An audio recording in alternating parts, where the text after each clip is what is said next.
Hello, everyone. Welcome to Elevating Your Life. I am just so excited today to share my amazing guest who is joining us from the amazing country of Ireland. We have with us today Tony AErcyus Christie. He is a messenger of oneness, mystic, and a spiritual teacher. He brings messages and teachings of oneness through his work. He has been working in personal and spiritual development for over 20 years, helping people clear energetic blocks and empowering them to step into their own mastery. Tony is the author of the book Labyrinth, Your Path to Self-Discovery, and his latest book, Death, You Gotta Love It, and the creator of the Labyrinth Wisdom Cards. He is the founder of a new healing modality based on the labyrinth called Melchizedek. Melchizedek, yeah. Labyrinth healing, and is a messenger for the golden spear energies. Tony has presented workshops all over the world. He speaks at events and conferences to inspire and uplift their present. Tony is an intuitive energy worker, a qualified reflexologist, a Reiki master. Oh, I love it. I am also. It's so wonderful. An advanced Psych K facilitator, a certified space clearing practitioner, and a practitioner of Kriya Yoga. Based on three main premises, his book, Death, You Gotta Love It, takes you beyond the fear of death and into a vibrantly fulfilling life. First, there are only two ways of being, in fear or in love. Second, humanity's greatest fear is of death. And third, when you choose to love death, you choose a way of life that cultivates love for all life and a greater sense of peace and joy. And oh, what a powerful statement that is. I love it. Welcome, Tony. Thank you, Paula. Thank you for having me here, and hello to everybody listening. Thank you. Oh, this is just such an amazing topic. First off, would you like to share a little more of your background and kind of what prompted you to delve into this passion about, when we die, our death, and how that really is something not to be afraid of? I'm not sure how far back I go. I worked for over 30 years in the public service, ended up as a senior manager there. And about 10 years ago, I just knew I had to leave to follow my heart and follow my passion. And I was doing a lot of energy healing work at the time and working with the Labyrinth. You mentioned Labyrinth cards and Labyrinth book that I have out. So somewhere along the way, I think at a Labyrinth event, somebody gave me a lady gave me a book, and it was about fear and love, and that we're either in a space of thinking thoughts of fear or love, or our speaking are from a place of fear or love, or our actions are from a place of fear or love, and that we have a choice in which one we're in. And oftentimes we don't realize that we have a choice. And then you mentioned I practice Kriya Yoga. I meditate every morning, and I was meditating one morning, maybe a long time, well, say a long time ago, 15 years ago, and the thought of contemplating my death popped in. And sometimes I allow thoughts to come and go, but this one wouldn't leave. So I ended up contemplating my death for quite a number of years. And along the way, I have one or two books written, but a lot more books in my head, and some of them half written. And anytime I tuned in, sort of asking Spirit, what book am I to finish next? It was always finished, do the death book. And it certainly, what's the word? It wasn't always a comfortable place for me to be in writing about death. I haven't had a near death experience, or a death experience as I call them. I'm not working sort of in the hospice or the medical area, so I was really coming to the whole death thing as a layperson, for want of a better word. But as I researched death and read it, I have about 100 books up in the attic on death, and I read about it and watched videos on all aspects of death. I realized that maybe it's because I haven't had all these experiences, or that I'm meant to share sort of the ordinary person's approach to shifting how we see death, and to flipping the script really on death from one of fear to one of love.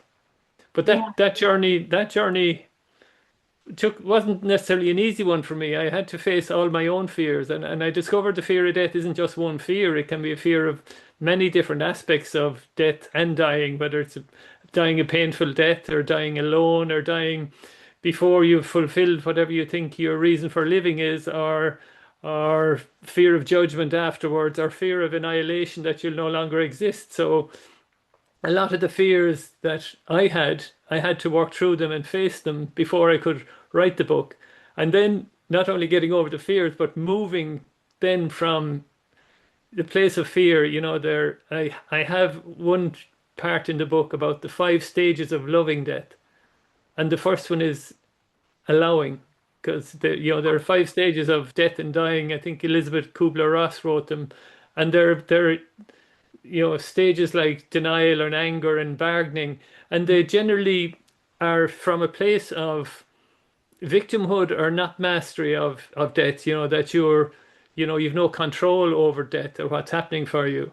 And as I sort of, meditate on it, contemplated it, researched it, and wrote about it, I came across a lot of examples where it's possible to have a mastery over death or to be comfortable with death and not only accept death as something that's going to happen, but the first step is to stand back and allow death, Mhm. that allow it to be without judgment, without Be at rejecting peace it. with it. Yes, Yes. yes, yeah.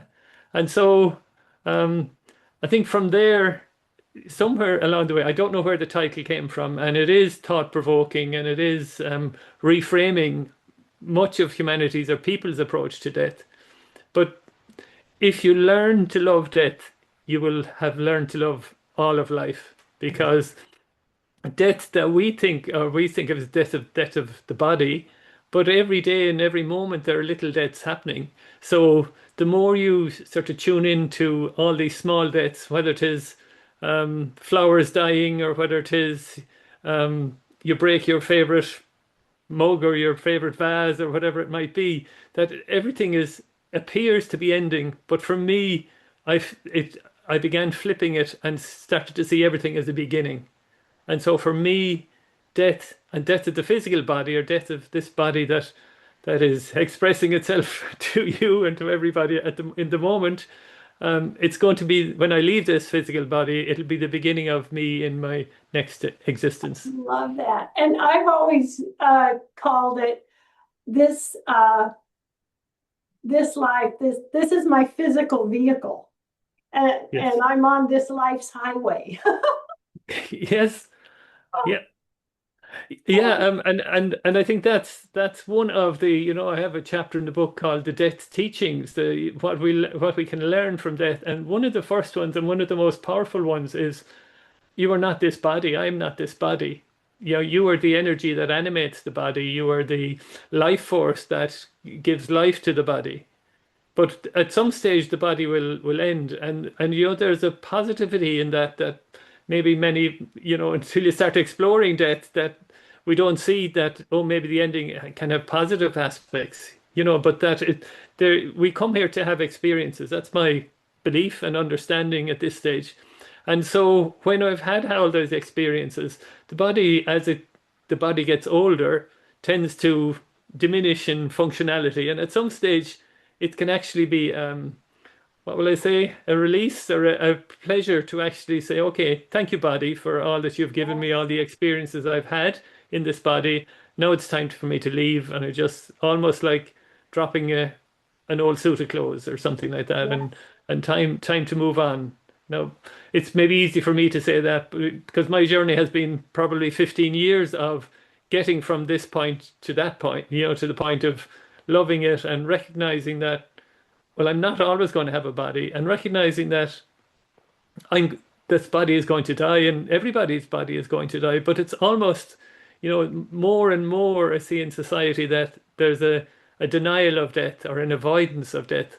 And the difficulty I see, if I avoid something, it tends to crop up flash up in big lights in front of me. So whenever anything comes up with me, my approach now is to go straight through it and experience it. So, and I haven't experienced death yet. Well, not in this life or in this body, But in a strange way, I'm looking forward to the moment of transition. I have a feeling, and I don't know where it's coming from, that this is, well, I suppose some of it is what I've read, but some of it is the knowing that it's going to be just a beautiful moment of transition and I'm looking forward to almost to that freedom Yeah, of not having a body. I'm not rushing into it or willing it to happen before its time. Well, it can't happen before its time. That's my understanding. But when it does happen, um, I hope I'm as ready as I can be. Well, I will be as ready as I can be. Yeah. I love it. And over the years, I've interviewed multiple people who have experienced near-death experiences Yes. and the love that they felt and how wonderful. And for me, years ago, realizing, I'm not afraid of death. It's going to be loving. It's going to be beautiful. And so what I basically said to myself, I now see through new eyes. And it does, it releases that fear. And Yes. as you said, then we can be happier in today because we're not carrying that fear. And, that's a wonderful thing that each and every one of us can do. And something that you suggest about the death, that we're transitioning and it's kind of the same place for everyone. So do you think that when we make that move, are we judged or are we kind of all in the same place? Or what's your thoughts on that? Do My we thoughts and regret? yeah, my thoughts and my understanding is actually that we're all in different places. That your thoughts create your reality here in this life. Not so easily to see how the thoughts manifest, but in the hereafter, where there is no real time dimension or an illusion of time, your thoughts are there in front of you for you to experience immediately. So whatever you think you will experience when you die and leave the body, that's what you're going to experience.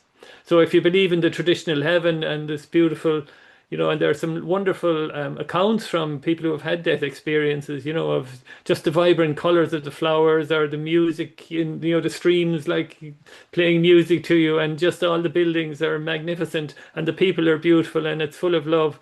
And that's what it is. And if that's what you believe you will experience, that's what you will experience. If you wish to go exploring the endless and infinite realms that are there and or create whatever environment you wish to create, that's going to be there as well for you. Or if you have no idea what you're going to experience, well, then there's a strong likelihood that there's a collective consciousness after creating some realm that you will gravitate towards. Either it's traditionally, or in your community or a religion, if that's your belief as well, that you will most likely, if you haven't any definitive ideas or thoughts yourself what you'll experience, well, then you will experience maybe a group collective environment.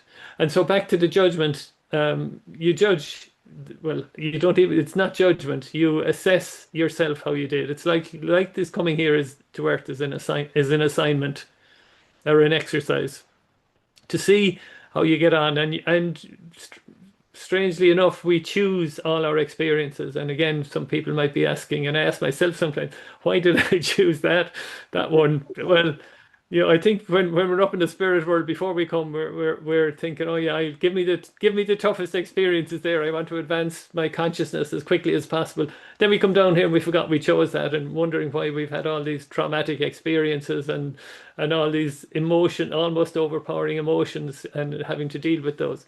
So when we go back, it's not that somebody else is judging us. I don't believe that. It's that we look ourselves to see how we did, but we are facilitated in that by this life review, where we experience the events of our life through our own eyes, but also through the eyes and the feelings and emotions of the people we have interacted with. And it's primarily about people, and it's primarily about how we interacted with people. And so that's, you've mentioned the place of love, and for me, the whole purpose, maybe it's the meaning of life, I've never put it like that before, but the whole purpose of coming here and having these experiences is to learn to love more, or to see how we can choose love over fear in whatever is happening, including death. And that's the title of the book, Death. You gotta love it. It's almost like is you gotta love everything, including death. That you can't, if you're choosing to be in a place of love, well then you can't leave anything out. And when you learn to love death, being one of humanity's greatest fears, well then you've overcome the fear of, there is no other fear that is going to be more fearful than the fear of death. And so basically, with having that, love mindset, you're just going to be surrounded in love. Yes, well, Okay. like attracts like, or like generates Yeah, like, yeah. so, and it's, yeah, it's kind of cumulative or self-fulfilling. The more you can find yourself in the place of love, and again, all the accounts of, people who had that experiences, the intense or immense, almost indescribable love, the feeling of love, Mhm. that they experience. And we tend to think that this is the main reality here that we're in. Yet anyone who is really interested in death and the hereafter, the more you research and look into what is there for us afterwards and what the experiences are, it's almost always more love, and from a more intense love, a more powerful love, I all, love it. and yeah, just to, Love to it. to be in that space. Yeah. So, Tony, would you say that dreams could be kind of a training ground and of what we're going to experience with death? Do dreams tell us anything? Yeah, interesting you mentioned training, because I believe that we can train for our death. And again, it's not something that I don't see many programs, death training camps, being advertised. Not yet anyway. Maybe they maybe they will be. But there are ways that you can train yourself for death and for the dying process. And you mentioned dreams. The dreams happening usually when we go to sleep, but the going to sleep at night is very similar to the moment of death, where when you go to sleep and you enter a dream, well, then you're entering a different state of consciousness, or a different realm of consciousness, where if you become aware, and the more you practice your dreams, the more you record your dreams, the more you I have a practice. There's a practice if you want to sort of become more aware sometimes of when you're dreaming. Well, then during the day, ask yourself sometimes, am I dreaming? Or jump up in the air and see whether if you rise off the floor or not. Because in your dreams, if you jump, you will more than likely rise. Or look at your watch. There's techniques in dreaming, and particularly for lucid dreaming, where if you look at your watch twice in succession and it's different times, well, then you say, oh, there's something.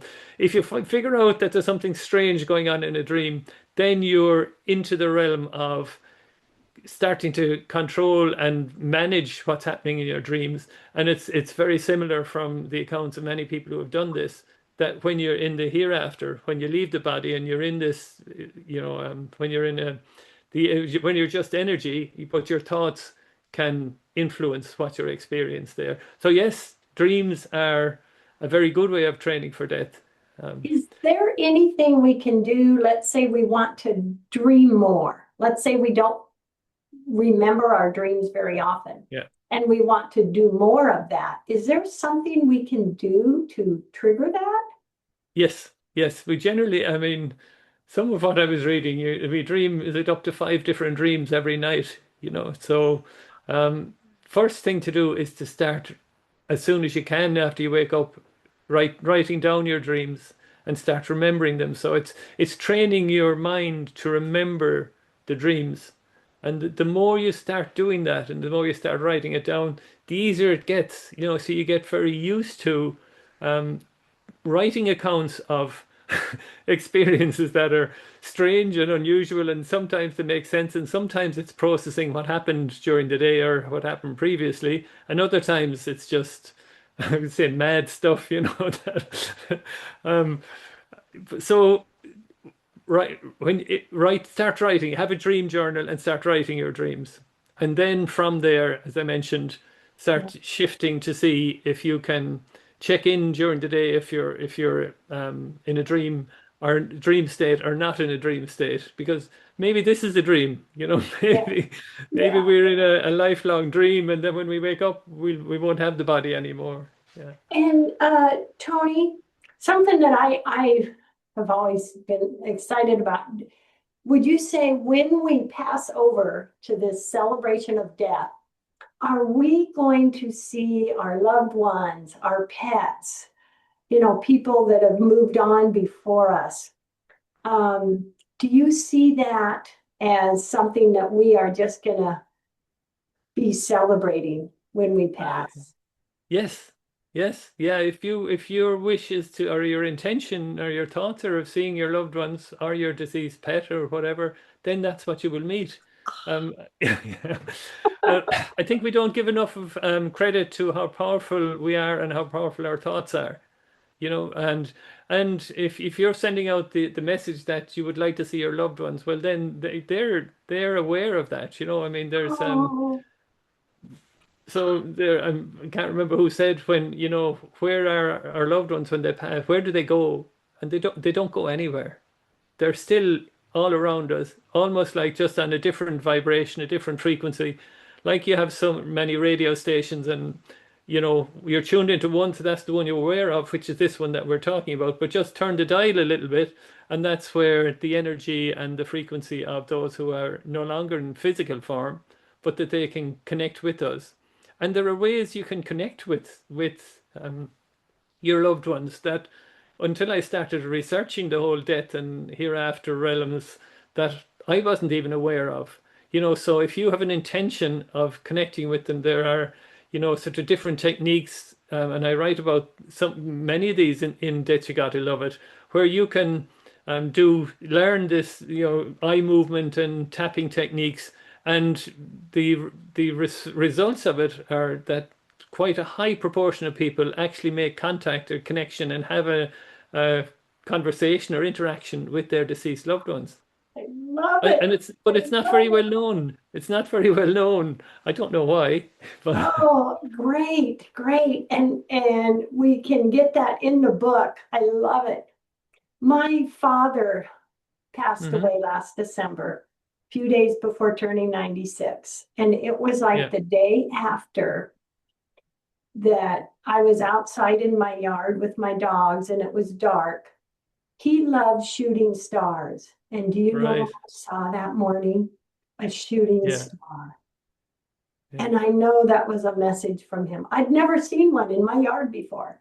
Oh Yeah, wow, oh yeah. wow, And and they are sending us yeah. messages all the time, And I think. and when we talk about our loved ones, they are present with us. If you're able to be quiet enough, you maybe feel their presence. Or as you talk about your father, his presence, his energetic presence becomes stronger around you, or he'll be behind your shoulder or hand on your shoulder, or there's just subtle little signals that um if you're aware of it and start looking out for them, you'll see them. There was a survey done in the US in 2013 of people, who had partners, wives or husbands or partners who had deceased, and 75% of them said that they were convinced that they had an interaction with them, or they either saw them or felt their presence, or there was strange objects in strange places, or their favorite song came on the radio, or when they thought about them, that they were convinced, and nobody could convince them otherwise, I that love it. that their loved one was making efforts to contact them. And I I firmly love it. believe that. So if you're looking to make contact, hold the thoughts of your loved ones and allow whatever comes through to come through for you. Yeah. And just allow. I love it. I love it.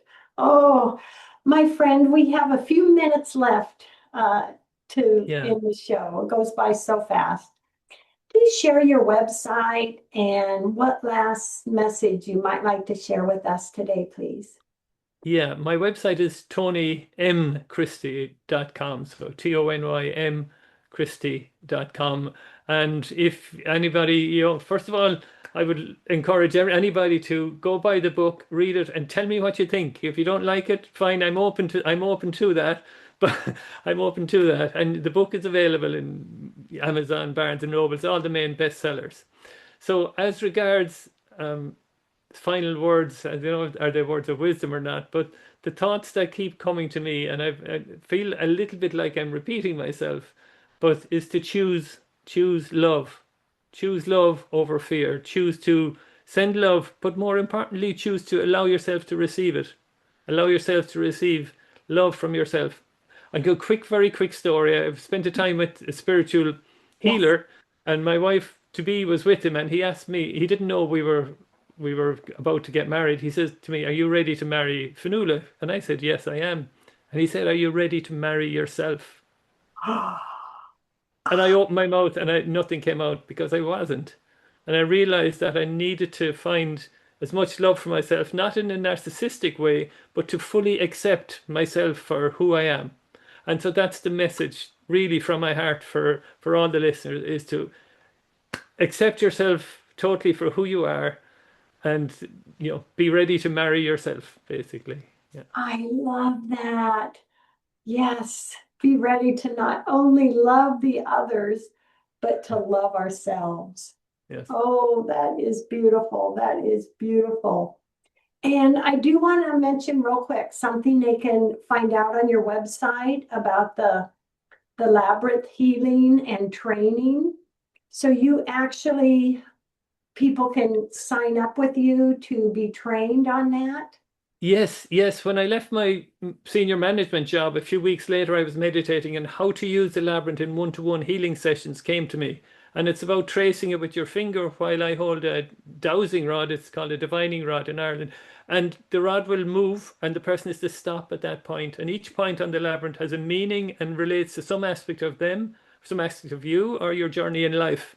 And so it clears heavy energies, it clears energy blocks, and it brings in new energy, realigns all your energy centers and chakras, and so you feel quietness of the mind, but you feel centered. At least you'll feel as centered and balanced. And people have had some magnificent and wonderful healings, mainly emotional and energetic, but sometimes a little bit more. And so people can find all the details about on my website about this Melchizedek Labyrinth healing, and I've ended up training 50 or 60 people now in many 13 Oh, different I countries love around it. the world. Yeah, Thank surprising you. myself with some of what happens, but I just, yeah, if you're going to do Thank something, if you you. think it, just do it. Don't think too much. Just put it Okay, out there, whatever you're I getting, love it. because yeah, You are if awesome. Thank you so much. Everyone, thank you for joining us. Love, hugs, and blessings. Tony, thank you so much. thank you, Paula. It's been a pleasure. I've really enjoyed myself. Thank Thank you. you.